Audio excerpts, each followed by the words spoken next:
How is the mailbox price, which is what farmers are paid for the milk they produce, related to the retail price, what consumers pay for milk at a store?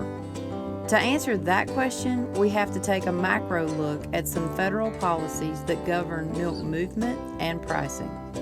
Milk pricing is governed by federal milk marketing orders that were originally created in the 1930s, a time when food security was a high priority issue in the United States.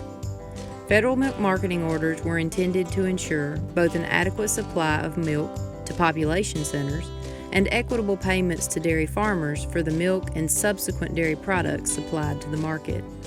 North Carolina is in the Appalachian Order, which is a geographic milkshed in which milk is pooled, transported, processed, and distributed. Technological advances in refrigeration and transportation, as well as shifts in consumption patterns, etc., add pressure to the federal order system that was established in the 1930s and has only incrementally changed over the past 80-plus years. Depending on how milk is used, the federal orders outline how milk is priced at the commodity level. In other words, milk as a commodity is priced based on what it becomes as a final product. There are 4 classes of milk, and each one's base price is determined by a formula established in the federal order system. The federal orders relate class price to perishability or shelf life characteristics of the end products, with Class 1 or beverage milk having the shortest shelf life and, typically, the highest price. Most of the milk produced on farms in North Carolina and the surrounding area is used in Class 1 or beverage milk. Pooling of milk by geographic area helps to ensure a consistent supply of milk.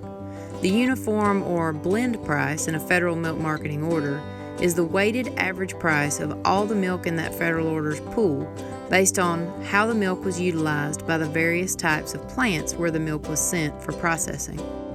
So how does all of this relate to milk pricing? Federal order milk pricing depends on the 3 C's: commodity, component, and class. The different class prices are derived from various component values, which are, in turn, derived from several commodity prices, including cheddar cheese, butter, dry whey, and non-fat dry milk powder. In other words, the prices that dairy farmers in North Carolina receive for their milk are more directly connected to market prices of cheese, whey, butter, and milk powder than the price of a gallon of milk at the grocery store. The basic supply and demand curve you learned in Econ 101 does not sufficiently describe grade A fluid markets. There are numerous invisible hands impacting both the supply and demand curves, and both individuals and organizations act in ways that maximize their own benefits within any system of rules. Dairy policy is no exception. Federal rules underpin base pricing and regulate the movement of milk. Processors influence the movement of that milk. Cooperatives manage the majority of that milk movement, and as they have expanded to cover greater geographical areas, the trickle-down benefit to their members is not as regional as it used to be because milk travels farther to benefit from existing rules. On top of all that, major shifts in consumer demands are requiring the supply chain to adapt. A basic understanding of the complexities of dairy marketing and some notion of how milk is moved and priced under the federal milk marketing order system is necessary in understanding what influences the check in a dairy farmer's mailbox.